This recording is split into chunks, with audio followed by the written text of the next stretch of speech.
Good morning, first grade. Today we're on a lesson 112 of math, and we're going to be learning something called weight. Now, what do you think of when you think of the word weight? Right, a lot of us think about how much we weigh, or how much that goes down on our scale when we step on it.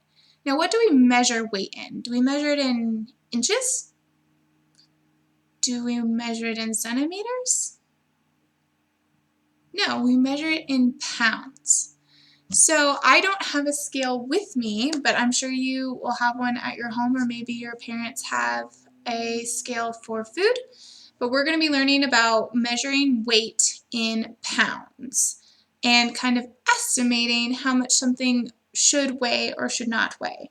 For example, if I held my rosary out, would I say my rosary weighed maybe 11 pounds? Do you think this weighs 11 pounds? No, it probably weighs 1/8 of a pound at most. What about a book? How much do you think a book weighs? Like a really big book. I can give you a hint. It's not more than 10 pounds. Right. It weighs probably about a pound. A really big book will weigh probably about 1 pound. What about a bag of potatoes? How much do you think a bag of potatoes would weigh? About 10 pounds to 5 pounds, depending on how big of a bag. So if we look at this, I want us to guess or make an estimate of how much we think each one weighs. So we're thinking book, we're thinking large book. How much did we think that was going to weigh? We're going to say about 1 pound. And if I grabbed a large bag of potatoes in the store, how much do you think that would weigh? Correct, about 10 pounds.